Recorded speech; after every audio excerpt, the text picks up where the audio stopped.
Today we're joined by Emily Berry, tax partner at leading top 10 firm S&W. Emily, let's rewind to the start. When you first began your career in tax 12 years ago, did you picture yourself becoming a partner? Did you picture yourself doing tax in the first place? What would your ambitions evolved over time? Yeah, it's a good question, Alex. I'm not sure how I really fell into tax. I was one of those people at school that really loved maths. So I think it was probably accountancy was probably a natural career for me. And I guess when I joined S&W 12 years ago, very different firm than it was now. But I guess being a partner is kind of the pinnacle of success. It's kind of your benchmark as to where you might get to in the firm. So I guess it was always an ambition.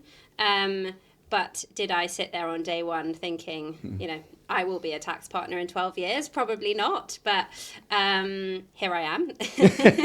And yeah, I think in terms of kind of over the years, where I've got to with it is actually at each stage of your progression and each stage of your journey, you just get a little bit closer to what that looks like and what that role looks like for you.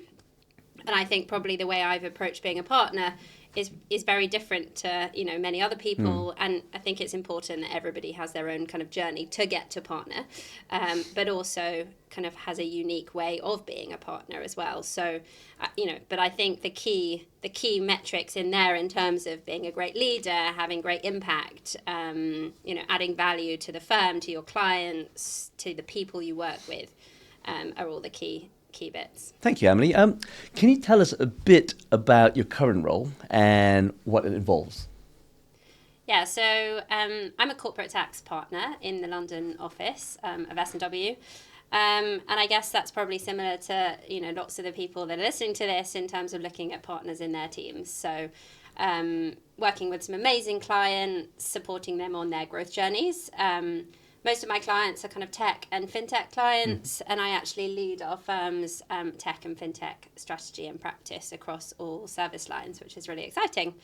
But I guess the most interesting and exciting bit of my new role as partner is my transition to the M&A team. So I'm now actually heavily involved in our M&A strategy as a firm. So we have grown S&W over the last 4 years through strong organic growth, but in terms of our growth strategy going forwards, it's going to be really focused on both that organic growth but also inorganic growth. So a really exciting time for the firm, and I'm excited to be part of that.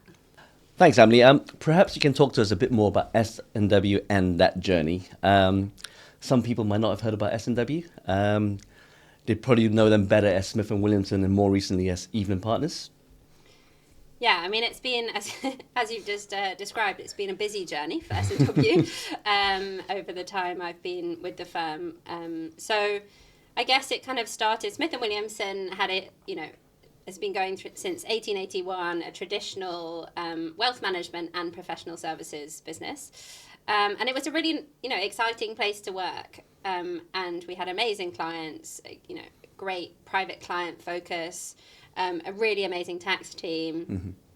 And actually our kind of merger with Tilney Investment Management created a real platform for us to kind of accelerate growth and build our name in the industry.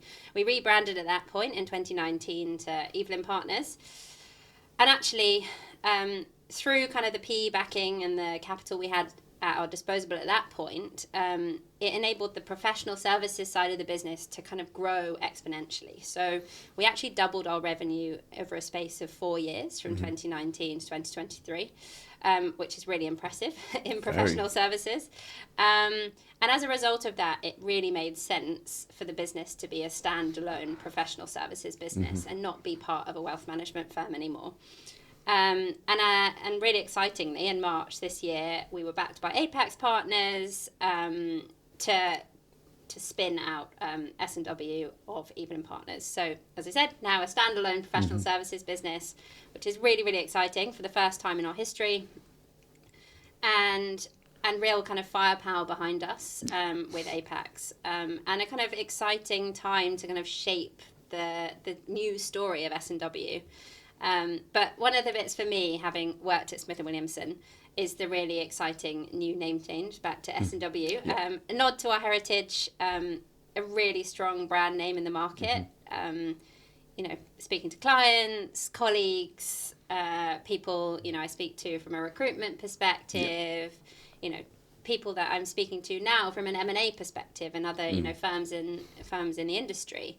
Actually, S&W has that, you know, a real special name. And it's about kind of building on that now as we kind of grow going forwards. You're right. I think when speaking to people in the market, the candidates, they're all very excited by the growth that Apex is going to bring, and especially in the investments purely in professional services now. No more wealth management, no more investment managers. So, no, I think it's all very positive. In your opinion, what's the vision for this new journey by Apex Partners and the investment into S&W? Yeah, it's a really exciting time, and one we get asked all the time. So as of March, as I said, Apex Partners backed us as a standalone business, and actually it's the first time in our history that we've had the firepower behind us individually as a professional services business, which is really exciting. But what it means we're able to do is invest in technology that's suitable for a professional services business. And that's, you know, really exciting, and it comes at a really exciting time in the industry, where kind of AI, automation, and tech are at the forefront of how we will drive the profession forward. So having kind of support and investment to drive those, you know, areas forward is really exciting. From a growth perspective, as I said before, we doubled our revenue over a 4-year period, and we're looking to do kind of similar again. But actually, this time it's not kind of, you know, incidental to what we were doing before. This is a kind of serious strategy in terms of how we're going to grow. And actually, I've been really impressed with my interactions with Apex so far. They've done their serious homework into our business. They know all about it. But I think there are lots of kind of misconceptions about how kind of PE, you know, we've talked about this before, about how kind of PE get involved in companies. And I think it's very different in a professional services business. We are a people business, and therefore they cannot, you know, they can't meddle too much in what people are doing and, you know, the values that we're creating. And I think that's really important. Instead, they are just building us a platform and able to kind of build on what we've already done very successfully without them, but actually giving that kind of, you know, capital investment, support, best practices. You know, they've done a huge amount of research into our industry before acquiring us, and, you know, they're bringing that to the table now in terms of, you know, what it looks like going forwards. And I guess it's especially useful for a firm like S&W as opposed to the smaller firms, because you've already had that investment previously, you've been through that journey before, except now, like you say, it's just purely invested in professional services, which is even more exciting for you guys. Yeah, exactly. And I think, you know, one of the really exciting things recently, we're now a new business, effectively, just a £250 million business, but a new business. So we've just got all of our employees to feed in on what our vision and values should look like going forwards. And it's quite rare that a business of our side get to start that from scratch. So actually kind of everybody is being encouraged to kind of come on this journey with us. And actually, you know, from people joining the business, we've had a lot of new partners down to kind of associates this year. We've actually taken on our largest intake of associates we've ever taken. Oh, wow. So kind of contrary to the news articles that come out of the Big Four in terms of kind of AI and tech replacing people. We've taken our biggest graduate intake, and the firm is really, really growing. But actually, everybody being kind of brought on that journey together and driving that journey. It's not kind of coming along for the ride. It's, you know, driving that car. Yeah. And the fact that your new position is also part of that growth. You're looking at strategic mergers, strategic acquisitions. So, that just highlights the vision, I guess, for S&W. Yeah, I mean, from my new role, it's really exciting. And I get up on a Monday morning, I'm really excited to go to work. I love my job. And I think over that time, you know, I've been at S&W the past 12 years, you know, I've always had that feeling about my job. And I think that's really important. But I think in terms of kind of this new role in from a mergers and acquisitions perspective, it's about bringing people into the excitement of what S&W is and can be, and giving that kind of, access to our really exciting platform of growth to, firms, their staff, their people, and it's no different from kind of recruitment. It's about bringing people on this journey with us. Yeah. Like-minded individuals as well. Exactly. Absolutely. Partnership is such a significant milestone and a huge achievement for anyone. But the way you've done it is even more astounding. Just to let everyone know, you came back from maternity. You're working now 4 days a week. And then within a couple of months of coming back from maternity, you made partner. And obviously into this new role that you have as well. Can you talk us through that journey of becoming partner at S&W? So my kind of route to partner, the really kind of defining moment for me was going through the director process. So putting together a business case, although at the time felt kind of onerous and time consuming, actually it really framed what I wanted my career path to look like in the firm.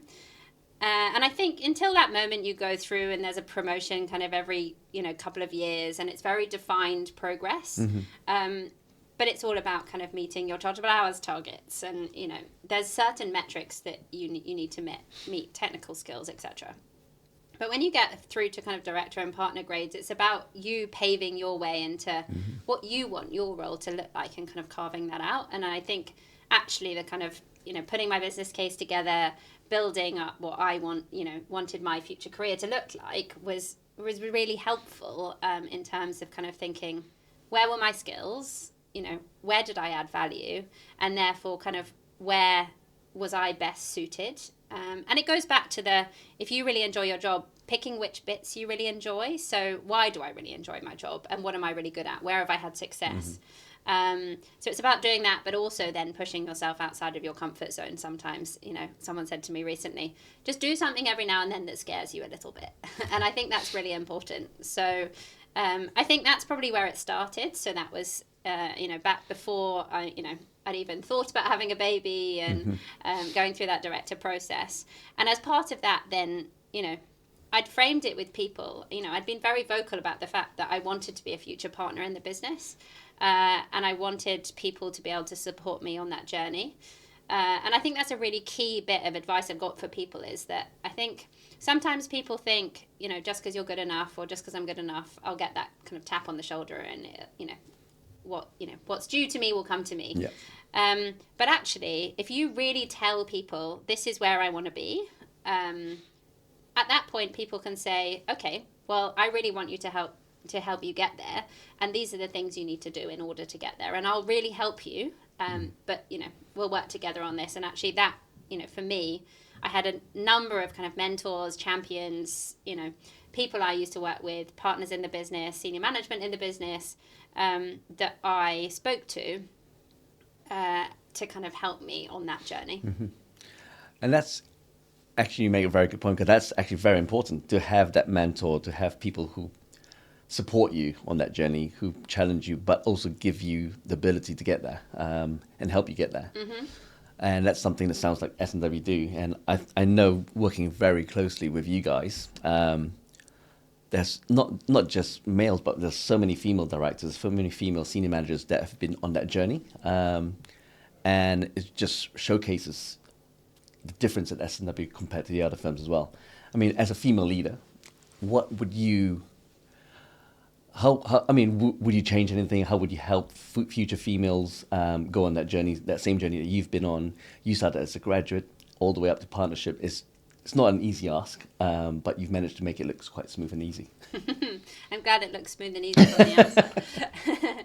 I think for me, being partner has been, I came back from maternity leave, as you said, in February, and I was very clear that I wanted to become a partner, and I didn't have a time frame, and actually it's happened sooner than I thought it might do. I gave myself a bit of breathing room from a kind of personal development perspective. But I think for me, there's a couple of bits. It's about, becoming a partner, especially as a woman, but it's not just about women here. It's about working parents, people that are caring for elderly family members. There are lots of people that just want to see their friends a bit more. I don't know. There are lots of angles here, but it's about, what does that development journey look like? And yeah, we have a huge number of female directors in the team. A lot of them kind of homegrown as such. A lot of them have come in from other firms. Yeah. But I think it's about having that environment where it's celebrated to be successul, and that that shouldn't just be for women. Yeah. That should be for everybody. But I think it is really key in the world we live in. Yeah. There aren't a huge number of kind of female leaders that we can look by example to, just because of the nature of our industry over time. Yes. And actually, if I look at the split of male versus female in our teams, I think actually we are heavily weighted towards females. Yes. And therefore, as time goes by, and we put the right structures in place in terms of kind of return to work and supporting working parents, then I think it will even out at the top too. Brilliant. Thank you. Emily, you've taken on a partner role while also being a mum. And I think a lot of people everywhere will be very curious about that, what that's really like behind the scenes. Did becoming a parent change your leadership style and your approach to work? What are your thoughts on that? Yeah, I'm not going to pretend it's been easy all the time, but I think that's the same for any mum, whether you're a partner or not, and returning to work, and the same for dads as well. So I think I knew that I was going to be really busy at work on the days that I work, and therefore for me it was really important that I set aside time to spend with my son. So I don't work on Wednesdays, and I'm part-time. I didn't want to do some kind of compressed hours or anything. I really wanted strict boundaries of Monday, Tuesday, Thursday and Friday are work time, and Wednesday, Saturday and Sunday for like family time. And I don't open my laptop on a Wednesday. Yeah, I might answer a call or deal with a quick email on my phone, but I'm not sat there kind of doing a full day's work, because that's, for me, the really important bit is about spending 100% quality time doing the thing that you're doing. And so on the days that I'm in work mode, I don't see a huge amount of my son. And that's fine, but for me, because I then have really quality time with him when I do spend, and that's the way I make it work. But I think it should be the same, for everybody, balancing motherhood, parenthood, and the kind of, challenges of work. For me, I come to the office every day that I'm working because I need to be present for my team. I need to be present for my clients. I don't want there to be like, oh, which day are you in? I'll try and see you then. I'll be in every day. And I'll be there 100% focused on work. But then I'm home and I'm 100% focused on Archie. That's brilliant. Were there any routines or boundaries that really helped you make it all work since coming back? Yeah, I think my husband works really long hours. He works in finance as well. But, I'm very lucky that we balance kind of childcare, pickups, drop-offs. And therefore, I only have to do that half of the days that I'm working, which is really powerful for me. It means I can go to a, networking event in the evening. I can go to a team drinks. I can spend time with my team, and I don't have to be on pickup every day. And I realise that I'm really fortunate in that respect. Because lots of women are not able to do that. But I think for us, it's about balancing that. And yes, my teams know that I'm not online between 5 p.m. and 7 p.m. on those days. And I think consistency for me is key. So, everybody knows that on Monday evenings, I'm, going to be offline for those hours. But I will, be able to log on at 7 if something, needs doing or someone needs me. And often that's the time that I get my kind of most productive work done. But it's all a balance. It means my husband and I don't spend a huge amount of time together in the weeks. We see each other at weekends and holidays, and spend valuable time together then. But actually, kind of weekdays are for juggling work and childcare. Yeah. That is life as a parent. A lot of our listeners will be aspiring partners themselves. In your view, what does it really take to get there? What's your one piece of advice that you wish you'd known 10 years ago, say? Yeah, I think it's interesting. I don't think it's about necessarily becoming partner. It's about looking at each incremental, promotion, and what you can do to get there. And for me, we talked about this recently, our partners conference, but unrelenting excellence. And actually doing everything you do in the best, value, quality, putting your best foot forward. I think really if we kind of ask, ourselves fundamentally when we're doing stuff, are we giving our all or are we just doing the bare minimum? And I think if we're really giving our all, people see that. Are we going above and beyond? Are we saying yes to that kind of non-chargeable piece of work? Quite often, and I would say probably where I've been successful is I haven't just looked at my KPIs. I haven't just said, okay, well, that's not going to, improve my chargeable hours. I'm not going to do that. Actually putting your hand up to get involved in various things, organizing a conference, I don't know, organizing your team a CSR day, putting yourself out there as someone that's willing to bring everybody with you and add value just to more than your career, your personal day-to-day life, but actually adding value to everybody. Be on the social committee, do something in your teams, when you're a graduate, when you're an associate in the team, when you're a manager in the team, where can you actually add value to more than just what you do on a day-to-day basis? And I think that will see you through to being a successful partner. People notice, and it's not just about making people notice as well. It's about, like you say, putting your best foot forward, but that reflects on your life and your journey as well, and as well as your career. So it's just everything. Yeah, and I think it's a really good point you make there, Alex, about being noticed. I see it far too often that people only do the things that they think might get noticed. Yep. And actually that the people that kind of do stuff, on the side, that don't, they don't make a big song and dance about it and, show everybody they're doing it. Actually, that's where really people can add value and people really appreciate it. And that's where the good leaders will also, they will notice without having to be, perfect. What was the most challenging phase in your journey and how did you get through it? It probably doesn't come as a surprise, but actually returning to work after maternity leave, the firm had gone through a huge amount of change when I was off for 10 months.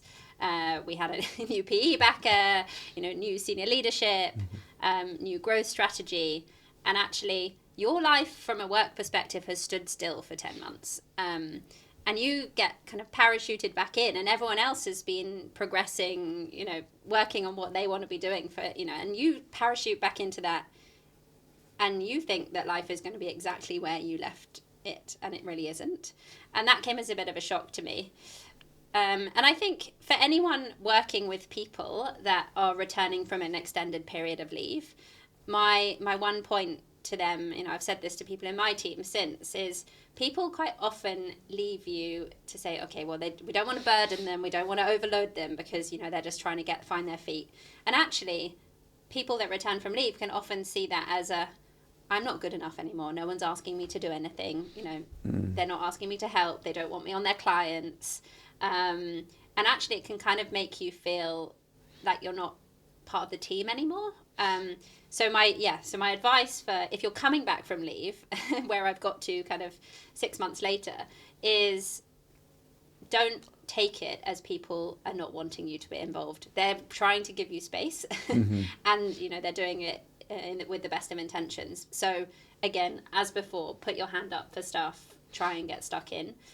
Give yourself enough space to breathe, but put your hand up and people will be happily get you involved. But for anyone in teams where you have someone returning to work, make sure that you're checking in on them and getting them involved in projects where they can say yes or no to how much time they dedicate to it, of course, but really get them involved and make them feel part of the team.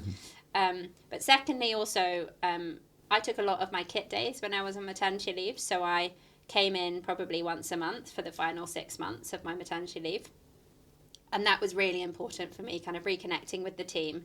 I met a few clients. I met the senior leadership, to discuss what the strategy was going to be, where my role might be, where I might fit in that. And the changes that had gone on, to really understand them. Because you don't get any employee comms necessarily when you're on maternity leave. So it's kind of putting yourself in a position where you're able to understand what has happened to the business. Emily, what's exciting you most about the future of the tax profession right now? Tax is always exciting, firstly. But I think we covered it briefly, but AI, automation, tech is going to really accelerate our industry.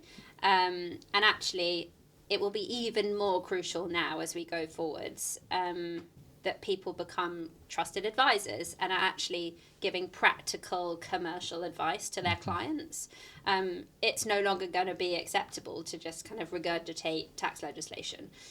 You're actually going to need, because AI will be able to do that. Yeah. And so it's actually, the most important bit is joining the dots, connecting the pieces. Do the bit your client cannot do themselves, and really put yourselves in their shoes of what they're really wanting to know and why they're asking you for advice. And I think, to be honest, S&W has been really good at that historically, and it's kind of skills we look for in people we're developing and recruiting, is that really commercially minded individual who's able to kind of really add value and be a trusted advisor rather than just very, very technical. Okay, thank you. Emily, if you could leave your listeners with one piece of advice, what would that be? Yeah, I do have some advice that a mentor once shared with me, probably when I was going through kind of senior manager promotion. And he said, there are three things in life and they sit at the three corners of a triangle. So your family, your friends, and your work. And at any point in life, only two things can be at the top of the triangle. And I think for me, learning that was really important. I like to be the best at everything I can do. And it's not possible to be the best at all of those things at one time. And for me, that really helped. So there are times of your life, when I was an associate and I used to, see lots of my friends and I used to, really push through with work. I was doing my exams. Friends and work took the priority.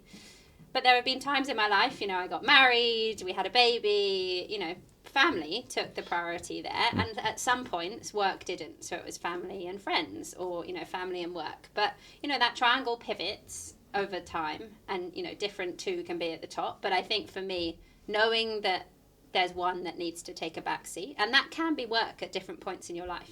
There's no way I could have gone through my career of 12 years having work at the top all the time. You wouldn't be able to do it. So it's about knowing when it should be at the top and when it shouldn't be at the top. Emily, thank you for that advice, and thank you for sharing such an inspiring story and journey about your life and career at S&W. Thank you for coming in. Thank you for having me.